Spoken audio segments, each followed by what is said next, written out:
alimasag tayo dito. May alimasag din tayo dito mga beshi lang. Buhay din to nabili natin kanina. Tumagalaw ko na. Oh, nagabula pa. You see, oh, may bula. Oh. Buhay pa yan. Ang daming seafood natin. Ako lang kakain nito mga beshi. Yung isa, hindi siya nakain ng seafoods. Ako lang. Grabe, ang daming seafood dun sa market at mga fresh pa. Fresh from the market. Oh, gumagalaw. Gumagalaw pa yan, oh. You see that? Lahat buhay pa. Bula pa, oh. Nagabula-bula pa yan. Tayo, oh. Bula pa. Lahat bula pa yan siya. Buhay na buhay yan, mga besh. Tapos, may ano rin tayo dito, oh. Isda, samurai ba tawag dito? I'm not sure, or danggit. Masarap din kasi ito pang prito. Kunti lang din yung binili ko. Since ako lang naman kakain. Saka, walang sa refrigerator, walang space. Kaya ito lang yung binili natin. First din to.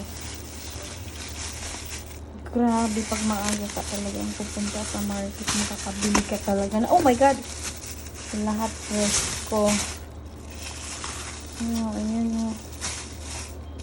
Look at that, oh, yung ice ko. As you can see, oh, clear pa yung ice. It means bago pa yan, mga besh. Pang prito natin yun. May 5 yan nga ba? Dun sa baba yung isa. Ang laki ng lobster natin, mga besh. Buhay na buhay. Oh, nagabula pa yan, oh. Kachat.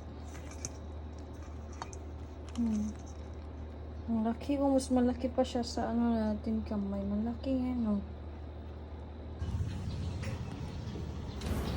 Labas tayo dito sa ayan, sa mini garden natin. Nabuhay ulit yung tanglad. Kuha tayo ng kunting sibuyas dito. Lagay natin sa ating seafood. So, libre lang sibuyas. No need to buy it. No need to buy na ng sibuyas kasi meron na tayo dito mga besh. Kuha na lang tayo sa ating mini garden. Fresh from the garden yung natin, spring onions. Isa lang yung kinuha ko since lang naman, hindi ganun karami yung seafood natin. Ayan, maglinis na tayo ng ating spring onions from the mini garden natin. Kunti na lang yung natira kong sibuyas dun. Kasi yung iba namatay na dahil sa super init dito sa Philippines. Sobrang init talaga, as in.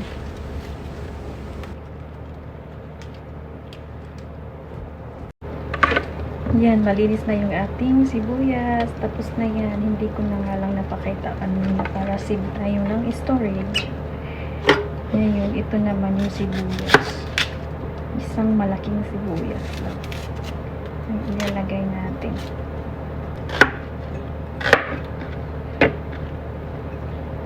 Hindi na natin to tanggalan ng balat niya, konti lang.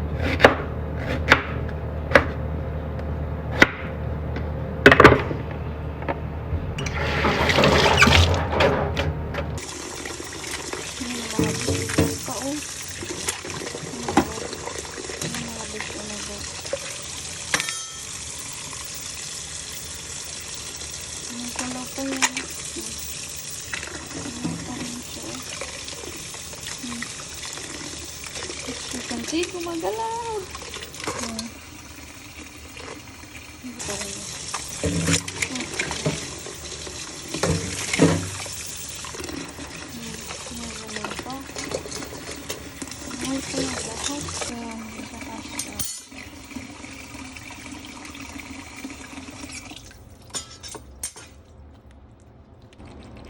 Yan na siya mga bus, nilagyan ko na yung ingredients natin para mas malasa yung ating seafood. Okay. And patis. Tara, iluto na natin yan. So, ready to cook na.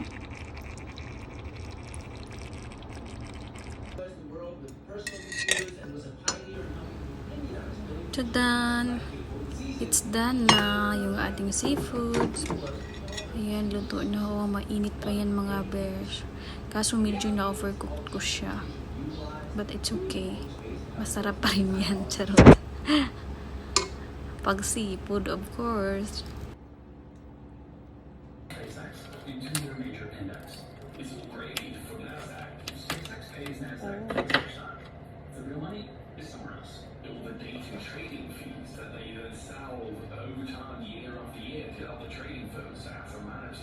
Laki mga besh.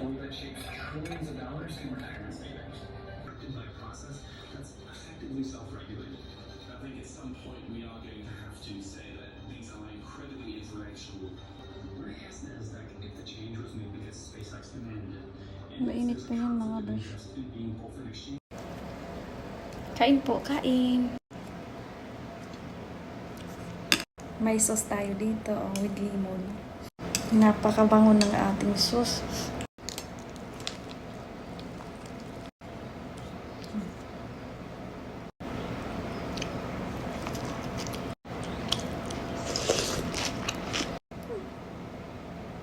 Laki. Grabe, super laki yan mga besh. Oh.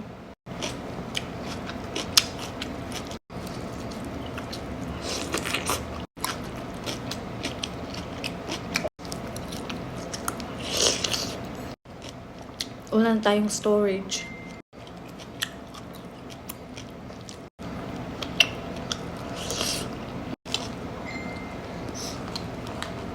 Ito palang busog ka na. Ang hang.